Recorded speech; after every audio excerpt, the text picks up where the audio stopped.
Começa agora o programa do Superior Tribunal de Justiça. Olá, seja muito bem-vindo. Eu sou Kátia Gomes e o STJ Notícias está no ar. No programa de hoje você vai ver: fabricante de calçados pode ter seu pedido de registro da marca reanalisado pelo INPI. Plano de saúde deve custear medicamento à base de canabidiol com importação autorizada pela Anvisa. E ainda, decisão viabiliza a construção de usina solar no interior de Goiás. O STJ Notícias começa agora.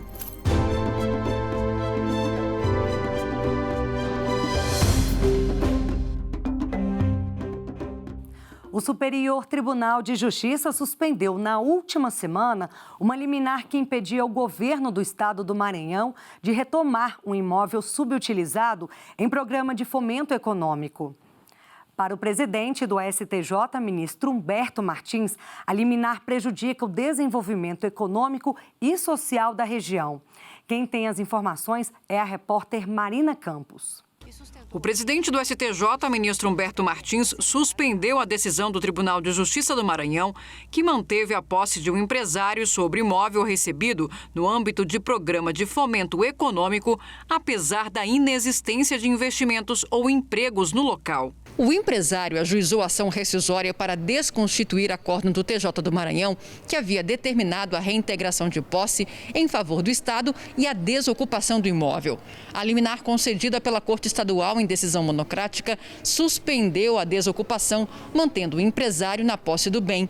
Por isso, o governo do Maranhão requereu aqui no STJ o pedido de suspensão da liminar e alegou que a decisão do TJ configura lesão à ordem e à economia públicas. Para o ministro Humberto Martins, os documentos e argumentos apresentados no pedido de suspensão de liminar demonstram que a decisão do TJ do Maranhão prejudicava o desenvolvimento econômico e social da região, possibilitando que o imóvel continue sendo utilizado por particular em detrimento da implantação de projetos públicos com investimentos da ordem de 22 milhões de reais e geração de mais de 430 empregos.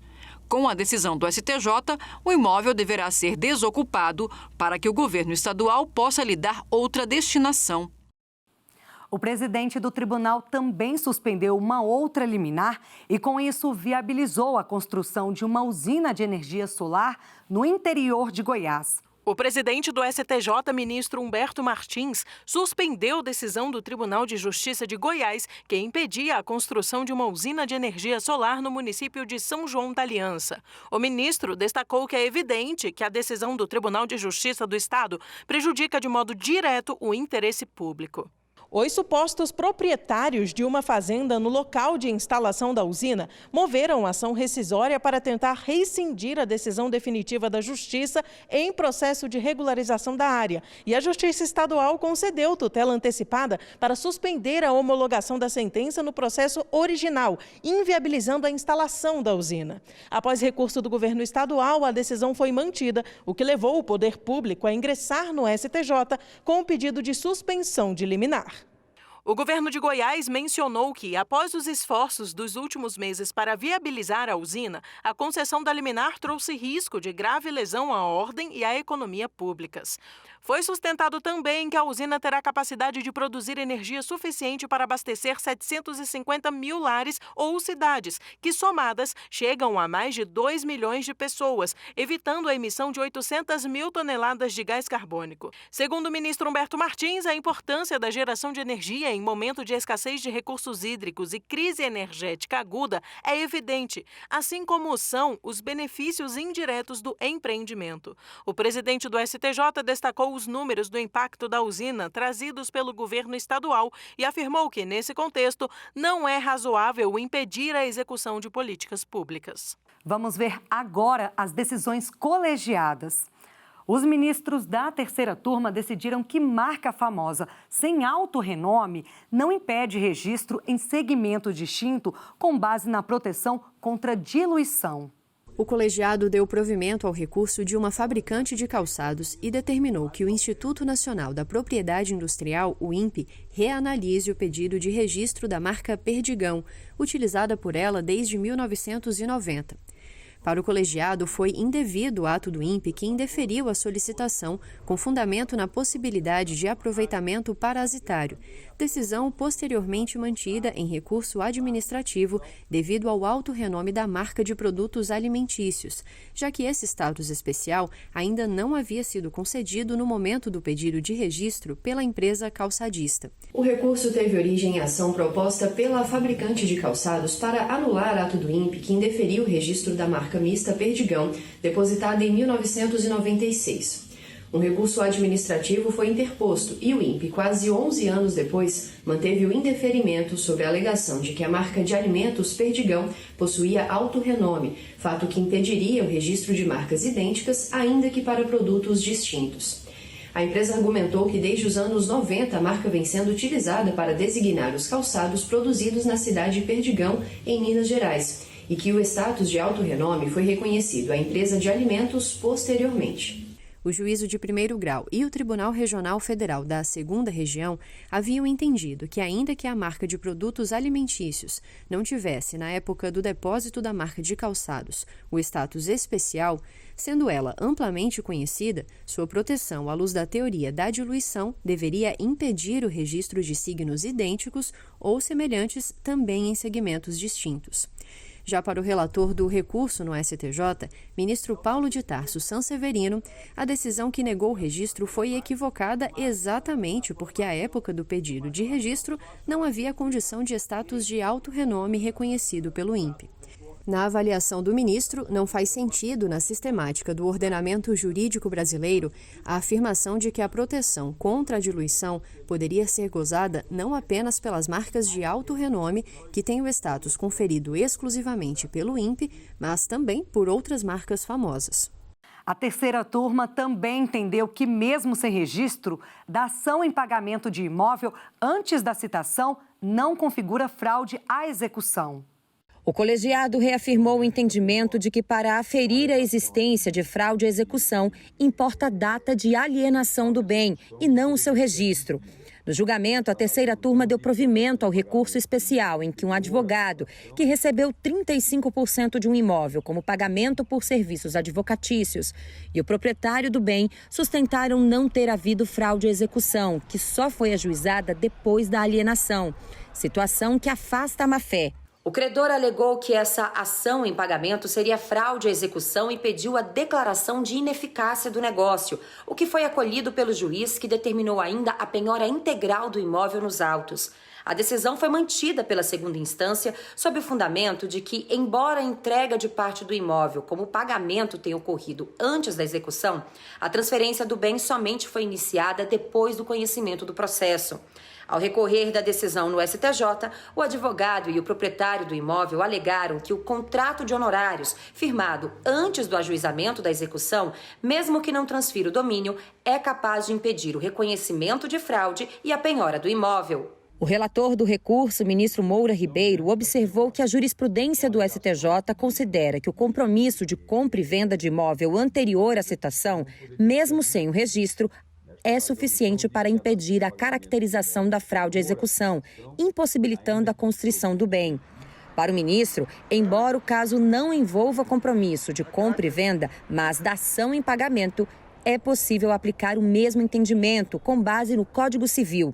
Moura Ribeiro lembrou a súmula 375 do STJ, onde o reconhecimento da fraude à execução depende do registro da penhora do bem alienado ou da prova de má-fé do terceiro adquirente, o que, de acordo com o relator, não foi demonstrado nos autos. A terceira turma, então, afastou o reconhecimento da fraude e determinou a desconstituição da penhora. Em outro julgamento, o colegiado definiu que plano de saúde deve custear medicamento à base de canabidiol com importação autorizada pela Anvisa a um paciente diagnosticado com epilepsia grave. Nos últimos anos, remédios à base de canabidiol, extraído da cannabis sativa, planta conhecida como maconha, têm sido usados como alternativa para pacientes com doenças como autismo, epilepsia, Alzheimer.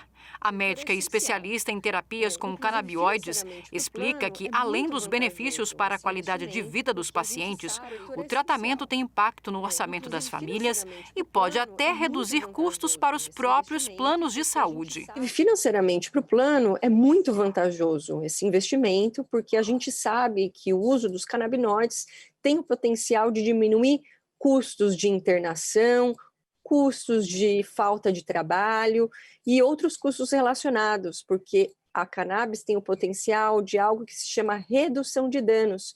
Então, os pacientes, quando começam a fazer o uso da terapia com cannabis, eles têm o potencial de desmamar, de parar de utilizar os medicamentos controlados que eles fazem uso. Uma operadora de plano de saúde foi condenada pela terceira turma do STJ a fornecer a um paciente diagnosticado com epilepsia grave o medicamento Purodiol, cuja base é a substância canabidiol. O colegiado manteve a acórdão do Tribunal de Justiça do Distrito Federal e dos Territórios, que determinou o custeio, uma vez que a medicação, apesar de não ter registro na Agência Nacional de Vigilância Sanitária, teve sua importação excepcional autorizada pela Anvisa. Segundo os autos, em virtude do quadro epilético, o paciente sofre com crises convulsivas de difícil controle e apresenta retardo no desenvolvimento psicomotor. O remédio foi prescrito pelo médico, mas seu fornecimento foi negado pelo plano de saúde. O Tribunal de Justiça do Distrito Federal e Territórios, ao condenar a operadora a arcar com a medicação, considerou o fato de que a própria Anvisa autorizou a sua importação e que a negativa de fornecer o produto configurou grave violação dos direitos do paciente, agravando o seu quadro de saúde. No recurso especial interposto no STJ, a operadora alegou, entre outras coisas, que a ausência de registro do remédio na Anvisa afastaria a sua obrigação de fornecê-lo aos beneficiários do plano.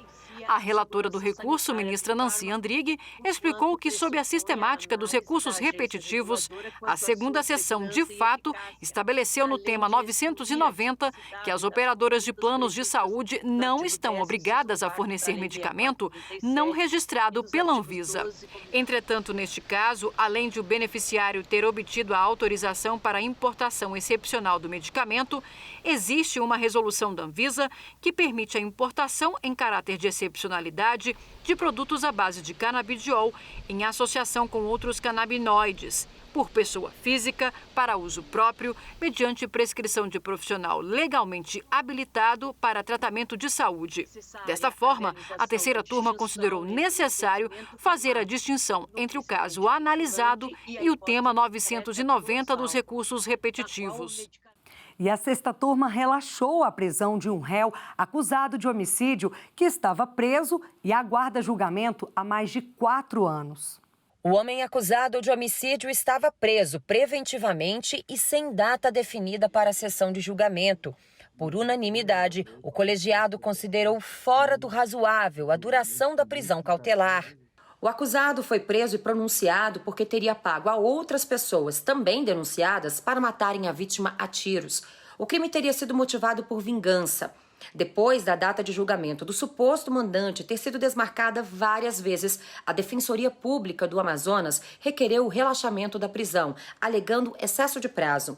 O habeas corpus foi denegado pelo Tribunal de Justiça do Estado, por entender que o eventual excesso de prazo estaria superado em razão da pronúncia do réu. No STJ, a sexta turma deu provimento ao recurso ordinário em habeas corpus.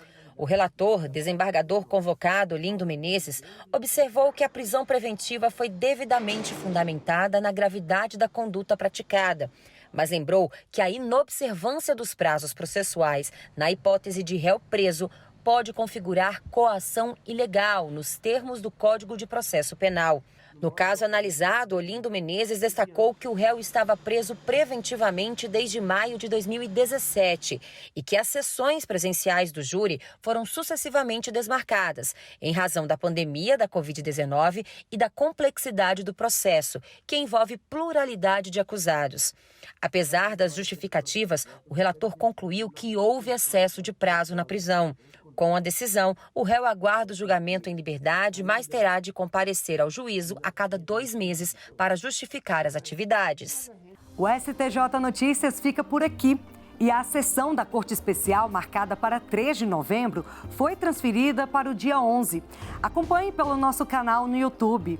Nas redes sociais do Tribunal, você encontra outras decisões dos ministros da Corte. Confere lá. Até semana que vem. Tchau, tchau!